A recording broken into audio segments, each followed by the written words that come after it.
Maligayang pagdating, mga kaibigan, sa isa na namang kwento ng pag-asa dito sa Setyembre 28, 2025, 4:07 ng hapon. Ngayon, ikukwento natin ang kwento ni Mila, isang babaeng hindi hinusgahan ang sarili kahit na hinusgahan siya ng mundo dahil sa kanyang hitsura. Si Mila ay isang simpleng babae mula sa isang maliit na barangay sa Bulacan, na kilala bilang isang matandang dalaga dahil sa kanyang payat na katawan at madilim na balat. Pero sa likod ng kanyang anyo ay isang puso na puno ng talento at determinasyon. Halina't samahan natin sa kanyang paglalakbay na magpapakita na ang tunay na pag-asa ay matatagpuan sa pagtanggap sa ating sarili. Sena 2, ang simula ng paghuhusga. Sa maliit na barangay sa Bulacan, kung saan ang mga tanawin ay puno ng mga palayan at simpleng bahay, nagsimula ang buhay ni Mila na puno ng mga pagsubok dahil sa paghuhusga ng mga tao sa kanyang hitsura. Si Mila, na nasa edad na 35, ay lumaki sa isang pamilya ng magsasaka, kung saan ang kanyang araw ay halos gumugugol sa pag-aalaga ng mga manok at baboy, at pagtulong sa pagtatanim ng bigas sa bukid ng kanyang ama. Ang kanyang katawan ay payat dahil sa kakapagod sa trabaho, at ang kanyang balat ay madilim mula sa matagal na pagkakatakip ng araw, na nagbigay daan sa mga kapitbahay na magsimula ng mga bulong-bulungan. Noong siya ay bata pa, wala itong epekto sa kanya, pero habang lumalaki siya, ang mga salita ay naging mas mabigat, na parang bigat na dala sa kanyang balikat. Ang kanyang damit ay luma at madalas na marumi mula sa dumi ng mga hayop, at ang kanyang buhok ay palaging nakatali ng simple gamit ang lumang sintas, na nagdulot ng tawanan mula sa mga kabataan sa barangay. Ang simula ng paghuhusga kay Mila ay naging mas malinaw nang siya ay maging matandang dalaga sa mata ng komunidad. Sa edad na 35, wala pa siyang asawa, at ang mga matatanda sa barangay ay nagsimulang magtanong kung bakit hindi siya nag-asawa, sinasabing ang kanyang anyo ay hindi kaakit-akit at walang pag-asa. Ang mga dalaga na kasing edad niya ay may mga pamilya na, at ang kanilang mga asawa ay laging pinupuri sa palengke, habang si Mila ay nananatiling mag-isa, na nagdulot ng mas maraming bulong-bulungan. Ang kanyang mga kamay, na puno ng galos mula sa pagsasaka, at ang kanyang payat na katawan ay naging dahilan upang tawagin siya ng mga kabataan na matanda na walang kwenta, na parang salita na tumatagos sa kanyang puso. Kahit na ang kanyang pamilya, ang kanyang ama, na magsasaka, at ang kanyang kapatid na si Ben, ay laging sumusuporta sa kanya, ang lipunan ay hindi kailanman nagbigay ng pagkakataon, na nag-iwan sa kanya ng buhay na puno ng katahimikan at lungkot. Ang paghuhusga kay Mila ay hindi lamang tungkol sa kanyang anyo, ito ay tungkol sa kung paano siya itinuring ng mga tao sa kanyang araw-araw na buhay. Sa tuwing siya ay pumupunta sa palengke upang magbenta ng mga itlog mula sa kanilang mga manok, ang mga tindera ay tumatawa sa kanyang damit na puno ng dumi, sinasabing siya ay hindi kasing ganda ng iba. Ang mga matatanda ay nagsasabi sa isa't isa na siya ay walang klaseng tao, habang ang mga kabataan ay lumilipas sa kanya ng may pag-ayaw, na parang hindi siya karapat-dapat sa kanilang pansin. Kahit sa simbahan, kung saan siya ay madalas magdasal tuwing linggo, ang mga tao ay hindi siya inaanyayahan sa mga salusalo pagkatapos ng misa, iniisip na ang kanyang presensya ay hindi makakasabay sa kanilang mga kwentuhan. Ang kanyang puso ay puno ng sakit, pero sa kabila nito, siya ay nanatili sa kanyang gawain, iniisip na ang kanyang buhay ay para sa kanyang pamilya lamang. Sa kabila ng paghuhusga, si Mila ay may lihim na mundo na hindi alam ng mga tao. Sa tuwing siya ay nag-iisa sa bukid, siya ay kumakanta, isang boses na parang awit ng mga ibon na puno ng damdamin at kalinawan. Ang kanyang awitin ay naging paraan upang makalimutan ang sakit ng paghuhusga, na parang liwanag sa gitna ng kanyang dilim. Pero ang kanyang takot na maipahiya kung ipapakita niya ito sa iba ay naging hadlang, na nag-iwan sa kanya ng buhay na puno ng katahimikan. Ang kanyang ama ay madalas na naririnig siya, at sinasabi na ang kanyang boses ay dalisay, pero ang kanyang payo ay hindi sapat upang alisin ang takot na dulot ng mga bulong-bulungan. Ang kanyang kapatid na si Ben, na mas bata sa kanya ng 5 taon, ay laging naniniwala sa kanya, pero ang lipunan ay mas malakas kaysa sa kanilang suporta, na nagdulot kay Mila ng damdaming hindi niya maipaliwanag. Ang simula ng paghuhusga kay Mila ay naging mas malalim nang ang kanyang buhay ay naging mas mahirap dahil sa sakit ng kanyang ama. Ang kanilang kita mula sa bukid ay nawalan ng halaga dahil sa masamang ani, at si Mila ay napilitan ng magtrabaho ng mas mahaba ang oras, na nagdagdag sa kanyang pagod at sa hitsura na hinuhusgahan ng mga tao. Ang kanyang damit ay naging mas marumi, ang kanyang balat ay naging mas madilim at ang kanyang buhok ay mas nagulo na nagbigay daan sa mas maraming tawanan mula sa mga tao. Pero sa kabila ng lahat, ang kanyang boses ay nanatiling malakas na parang lihim na lakas na nagbibigay sa kanya ng pag-asa.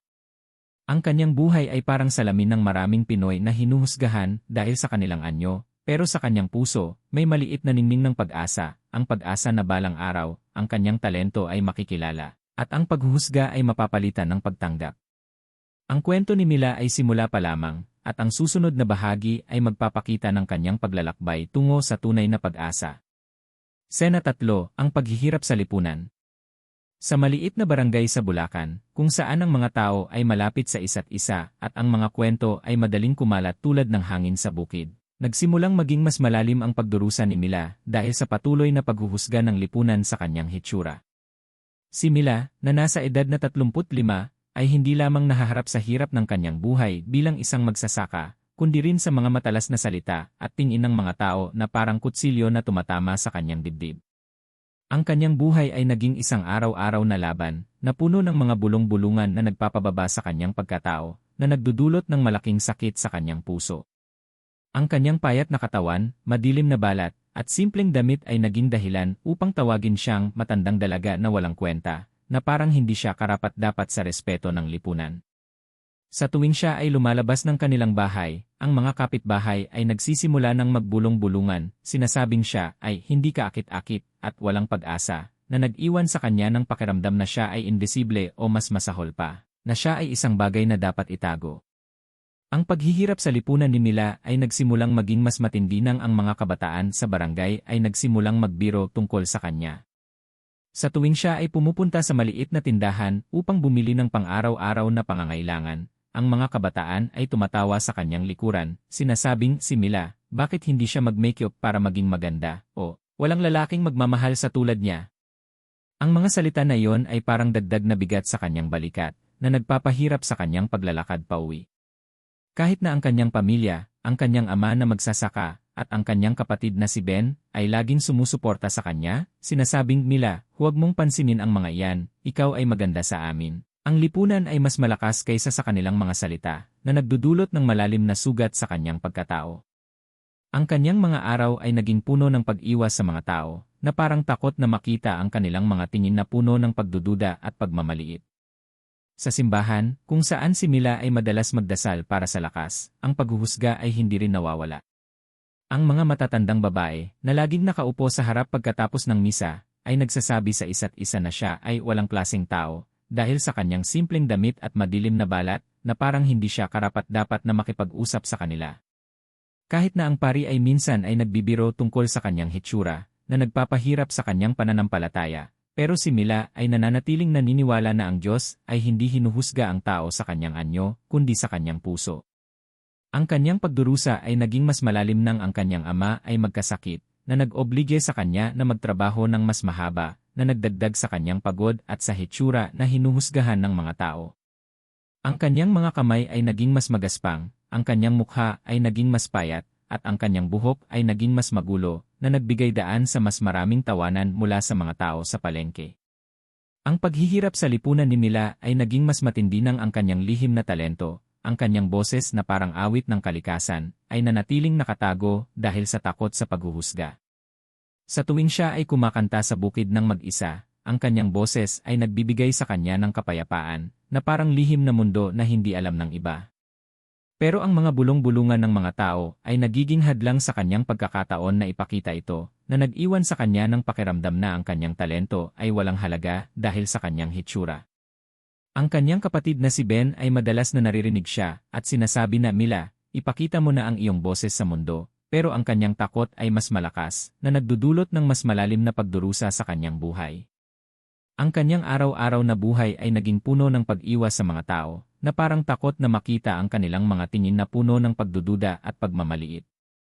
Ang simula ng paghuhusga ay naging mas malalim nang ang kanyang buhay ay naging mas mahirap dahil sa sakit ng kanyang ama. Ang kanilang kita mula sa bukid ay natabunan ng gastusin sa gamot, at si Mila ay napilitan ng magtrabaho ng mas mahaba ang oras, na nagdagdag sa kanyang pagod at sa hitsura na hinuhusgahan ng mga tao. Ang kanyang damit ay naging mas marumi, ang kanyang balat ay naging mas madilim, at ang kanyang mukha ay naging mas payat, na nagbigay daan sa mas maraming tawanan mula sa mga tao sa palengke. Ang kanyang buhay ay parang salamin ng maraming Pinoy na hinuhusgahan dahil sa kanilang anyo, pero sa kanyang puso, may maliit na ningning ng pag-asa, ang pag-asa na balang araw, ang kanyang talento ay makikilala, at ang paghuhusga ay mapapalitan ng pagtanggap. Ang kwento ni Mila ay simula pa lamang, at ang susunod na bahagi ay magpapakita ng kanyang paglalakbay tungo sa tunay na pag-asa. Sena 4, ang unang hakbang. Sa maliit na barangay sa Bulacan, kung saan ang mga palayan ay kumakaway sa hangin at ang mga tao ay nagkakakitaan sa simpleng pamumuhay, nagsimula ang unang hakbang ni Mila tungo sa pagbabago. Isang hakbang na puno ng takot ngunit may maliit na ningning ng pag-asa. Si Mila, na nasa edad na 35, ay matagal nang nagtitiis sa paghuhusga ng lipunan dahil sa kanyang payat na katawan, madilim na balat, at simpleng anyo, ngunit ang kanyang buhay ay naging mas mahirap nang ang sakit ng kanyang ama ay nagdulot ng mas malaking pasanin sa kanilang pamilya. Ang kanilang kita mula sa bukid ay natabunan ng gastusin sa gamot, at si Mila ay napilitan ng magtrabaho ng mas mahaba, na nagdagdag sa kanyang pagod at sa hitsura na hinuhusgahan ng mga tao. Ngunit sa gitna ng kanyang pagdurusa, ang kanyang kapatid na si Ben, na mas bata sa kanya ng 5 taon, ay naging inspirasyon na maglakas loob siyang ipakita ang kanyang lihim na talento, ang kanyang boses na parang awit ng kalikasan. Ang unang hakbang ni Mila ay nagsimula nang si Ben ay makarinig ng isang anunsyo tungkol sa isang lokal na kompetisyon ng pagkanta sa bayan, isang kaganapan na ginagawa tuwing taon upang bigyan ng pagkakataon ang mga talento sa komunidad. Si Ben, na palaging naniniwala sa kakayahan ng kanyang ate, ay nagpumilit na si Mila ay sumali. Sinasabing, Mila, ang iyong boses ay dapat marinig ng lahat, huwag kang matakot sa kanilang mga salita. Matapos ang matagal na pag-aalinlangan, si Mila ay napilitan ng mag-isip, na parang isang digmaan sa kanyang isip kung dapat ba niyang ipahiya ang kanyang sarili o subukang baguhin ang kanyang buhay. Ang kanyang puso ay puno ng takot, iniisip ang mga tawanan at pag-ayaw ng mga tao sa kanyang hitsura. Ngunit ang pag-ibig niya sa kanyang pamilya, ang kanyang ama na nangangailangan ng gamot at ang kanyang kapatid na nagbibigay ng suporta, ay naging lakas na nagpilit sa kanya na subukan. Ang paghahanda ni Mila para sa kompetisyon ay puno ng pagsubok. Ang kanyang pamilya ay nagtipon ng kaunting pera mula sa pagbebenta ng mga itlog ng kanilang manok, na sapat lamang upang bumili ng isang simpleng damit na hindi gaanong marumi, ngunit ang kanyang hitsura ay nanatiling pareho, payat, madilim ang balat, at may magulong buhok na kahit paano ay sinubukang ayusin ni Ben ang kanyang paglalakad patungo sa lugar ng kompetisyon ay parang paglalakbay sa dilim, kung saan ang bawat hakbang ay puno ng takot na baka muli siyang tawanan ng mga tao. Nang siya ay dumating sa entablado, ang mga tao sa madla, mga kapitbahay, tindera, at kabataan, ay nagsimulang magbulong-bulungan, sinasabing ano ang ginagawa ng ganitong tao dito, at hindi siya bagay sa entablado. Ang mga hukom, na binubuo ng mga lokal na leader, at isang sikat na mga awit, ay tumingin sa kanya ng may pagdududa, iniisip na siya ay hindi karapat-dapat sa kompetisyon dahil sa kanyang anyo. Ngunit ang unang hakbang ni Mila ay hindi lamang tungkol sa pagpasok sa kompetisyon, ito ay tungkol sa kanyang lakas upang harapin ang kanyang takot. Nang siya ay tumayo sa entablado, ang kanyang mga kamay ay nanginginig, at ang kanyang puso ay parang tatakbo sa sobrang nerbiyos. Ang madla ay nanatiling tahimik, na parang naghihintay ng pagkakataon na tawanan siya. Ngunit nang siya ay magsimula kumanta, ang kanyang boses ay nagpuno ng hangin, isang malakas na awit ng pag-asa na nagpatahimik sa lahat. Ang kanyang boses, na matagal nang nakatago sa bukid, ay naging parang awit ng kalikasan na humahaplos sa puso ng mga tao, na nagdulot ng gulat sa kanilang mga mukha. Ang mga hukom, na dati ay puno ng pagdududa, ay nagsimulang magsulat sa kanilang mga papel, at ang madla ay unti-unting nagpalakpakan, na parang unang pagkilala sa kanyang talento. Ang unang hakbang ni Mila ay naging simula ng kanyang pagbabago, ngunit ang tunay na pagsubok ay darating pa, na magpapakita ng kanyang tunay na lakas. Ang paghahanda ni Mila ay naging mas mahirap nang ang kanyang ama ay magkasakit ng mas husto, na nag-iwan sa kanila ng mas kaunting oras at pera. Si Ben ay nagpumilit na si Mila ay huwag muna mag-alala sa kanilang ama, ngunit ang kanyang isip ay puno ng alalahanin, iniisip kung paano niya babayaran ang gamot habang hinaharap ang kompetisyon. Ang kanyang paglalakad patungo sa entablado ay puno ng sakripisyo, na parang bawat hakbang ay para sa kanyang pamilya.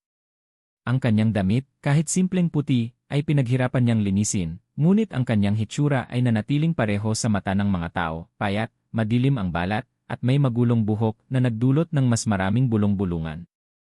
Ngunit ang kanyang boses, na parang lihim na regalo, ay naging kanyang kalasag, na nagbigay sa kanya ng lakas upang harapin ang madla. Ang unang hakbang ni Mila ay naging mas makabuluhan nang ang kanyang pagganap ay nagsimula na mag-iba ang pananaw ng mga tao. Ang mga tindera na dati ay tumatawa sa kanya ay nagsimulang magtanong kung sino siya talaga, at ang mga kabataan ay naging mas interesado sa kanyang kwento. Ang mga hukom, na binubuo ng isang sikat na mga awit na si Aling Rosa, ay nagsimulang mag-usap-usap tungkol sa kanyang potensyal, na parang unang pagkilala sa kanyang talento. Ang kanyang awit, isang klasikong iyes na puno ng damdamin, ay nagdulot ng luha sa ilang mga mata sa madla, na parang salamin ng kanilang sariling pagdurusa at pag-asa. Ang unang hakbang ni Mila ay hindi lamang tungkol sa kompetisyon, ito ay tungkol sa kanyang paglalaban sa takot, sa paghuhusga, at sa kanyang sariling pag-aalinlangan. Ang kanyang buhay ay parang salamin ng maraming Pinoy na hinuhusgahan dahil sa kanilang anyo, pero sa kanyang puso, may maliit na ningning ng pag-asa, ang pag-asa na ang kanyang talento ay makikilala, at ang kanyang buhay ay magbabago. Ang kwento ng unang hakbang ni Mila ay puno ng sakripisyo, ngunit puno rin ng lakas na nagmula sa kanyang pamilya. Ang kanyang ama, kahit mahina, ay nagbigay ng suporta sa kanyang pag-alis sa bahay, at si Ben ay naging kanyang tagapagbigay ng inspirasyon, na parang liwanag sa gitna ng kanyang dilim. Ang kanyang pagganap ay naging unang hakbang sa pagbabago ng kanyang buhay, na parang pundasyon ng kanyang tagumpay sa hinaharap. Ang kanyang takot ay unti-unting nawala nang marinig niya ang palakpakan ng madla, na parang unang pagtanggap mula sa mga taong matagal siyang hinusgahan. Ang kwento ni Mila ay patuloy na nagpapatuloy, at ang susunod na bahagi ay magpapakita ng kanyang paglalakbay tungo sa mas malaking pag-asa at pagkilala. Sena 5, ang pagsabog ng talentoso.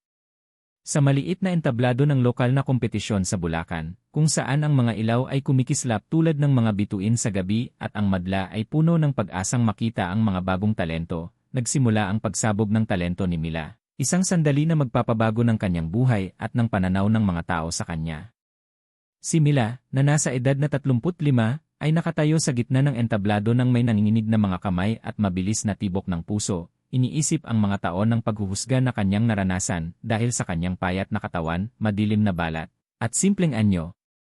Ang madla, na binubuo ng mga kapitbahay, tindera, at kabataan na dati ay tumatawa sa kanya, ay nagsimulang magbulong-bulungan nang siya ay lumakad patungo sa mikropono, sinasabing ano ang ginagawa niya rito, at hindi siya bagay sa entablado. Ang kanyang damit, na bagong binili ng kanyang pamilya mula sa maliit na ipon, ay simpleng puti at hindi masyadong kaakit-akit sa mata ng madla, na nagdagdag sa kanyang takot na mapahiya. Ang pagsabog ng talento ni Mila ay nagsimula nang ang musika ay tumugtog, isang klasikong fies na puno ng damdamin tungkol sa pag-asa at pagtitiis, na parang salamin ng kanyang sariling buhay. Sa unang nota na inilabas niya, ang kanyang boses ay umalalaysa. Ang pagbabago ng persepsyon ni Mila ay naging mas makapangyarihan nang siya ay simulan ng turuan ni Aling Rosa. Ang unang araw ng kanilang pagsasanay ay puno ng pagsisikap, kung saan si Mila ay natutunan ang mga advanced na tekniko ng pagkanta, na parang pagbubukas ng bagong mundo sa kanya.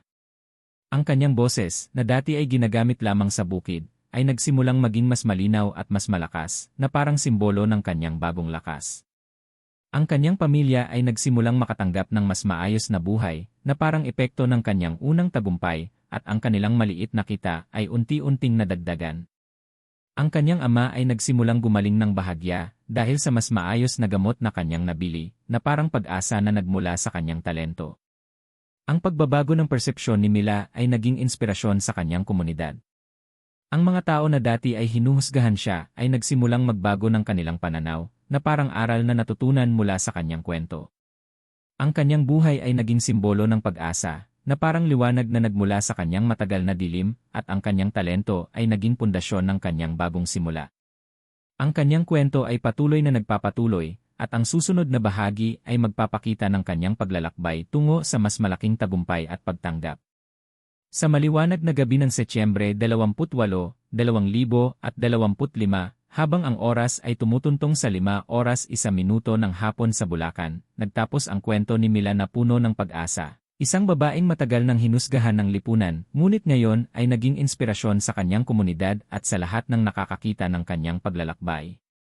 Si Mila, na nasa edad na 35, ay nakatayo sa harap ng kanyang maliit na bahay na ngayon ay puno ng ngiti at tawa, na parang simbolo ng kanyang tagumpay laban sa mga taon ng paghuhusga dahil sa kanyang payat na katawan, madilim na balat at simpleng anyo. Ang kanyang boses, na matagal nang nakatago sa bukid, ay naging daan upang mayahon ang kanyang pamilya mula sa kahirapan at upang ituro ang isang malaking aral sa lahat na ang tunay na pag-asa ay matatagpuan sa pagtanggap sa sarili at sa iba, kahit na ang mundo ay puno ng mga hadlang. Ang huling aral ni Mila ay nagsimula sa kanyang pang-araw-araw na buhay bilang isang mang-aawit at leader ng maliit na grupo ng pagkanta sa barangay. Ang kanyang tagumpay sa kompetisyon ay naging pundasyon ng kanyang bagong simula, at ang kanyang kita ay hindi lamang para sa kanyang pamilya kundi para sa mga mahihirap sa kanyang lugar. Ang kanyang ama, na matagal nang mahina dahil sa sakit, ay nagsimulang maging mas malakas, na parang gantimpala sa kanyang matagal na sakripisyo. Ang kanyang kapatid na si Ben ay naging mas masigla, na parang inspirasyon ang kwento ng kanyang ate, at nagsimulang magplano ng mas maayos na hinaharap para sa kanilang pamilya. Ang kanyang komunidad ay naging mas matatag, na parang epekto ng kanyang aral na ang talento at puso ay higit pa sa hitsura, at ang pag-asa ay palaging naroroon kahit na ang dilim ay malakas. Ang huling aral ni Mila ay hindi lamang tungkol sa kanyang tagumpay, ito ay tungkol sa pagbabago ng pananaw ng mga tao sa kanilang kapwa. Ang mga kapitbahay na dati ay tumalikod sa kanya ay nagsimulang magbago, na parang natuto sila mula sa kanyang kwento na huwag husgahan ang tao batay sa kanyang anyo. Ang mga tindera sa palengke ay nagsimulang magbigay ng suporta sa kanyang grupo ng pagkanta, na parang pagkilala sa kanyang ambag sa komunidad. Ang mga kabataan na dati ay nang-uuyam sa kanya ay naging mas mabuting tao, na sinasabing salamat, Mila, dahil nagbigay ka ng pag-asa sa amin. Ang kanyang buhay ay naging salamin ng maraming Pinoy na nahihirapan, na parang liwanag na nagmula sa kanilang sariling dilim, at ang kanyang aral ay naging inspirasyon sa lahat ng nakikinig sa kanyang kwento. Ang huling aral ni Mila ay puno ng pasasalamat sa Diyos at sa mga taong sumuporta sa kanya. Sa tuwing siya ay kumakanta sa entablado o tumutulong sa kanyang grupo, siya ay nananalangin, humihingi ng gabay upang maipakita ang kanyang talento ng tama at upang ituro ang aral ng pagtanggap. Ang kanyang pamilya ay nagsimulang maging mas masaya, na parang ang mga taon ng hirap ay napalitan ng mga ngiti at tawa sa kanilang tahanan. Ang kanyang komunidad ay naging mas matatag, na parang pundasyon ng pag-asa na nagmula sa kanyang kwento. Ang kanyang buhay ay naging aral na ang talento at puso ay mas mahalaga kaysa sa hitsura, at na ang pag-asa ay palaging naroroon kahit na ang mundo ay puno ng paghuhusga. Ngunit ang kwento ni Mila ay hindi matatapos nang hindi inaanyayahan ang lahat na maging bahagi ng kanyang misyon. Mga kaibigan, kung naantig kayo ng kwento ni Mila, mangyari lamang na i-like ang video na ito. Ang inyong likes ay magpapakita ng suporta sa mga kwentong tulad nito na nagbibigay ng inspirasyon at pag-asa. At huwag kalimutang mag-subscribe sa aming channel. Pindutin ang bell icon para hindi kayo malete sa susunod na kwento ng pag-asa, tulad ng kwento ni Mila na nagpapatunay na ang tunay na halaga ay nasa puso. Salamat sa pag-accompany sa amin sa kwentong ito, at maging puno kayo ng pag-asa sa inyong mga buhay.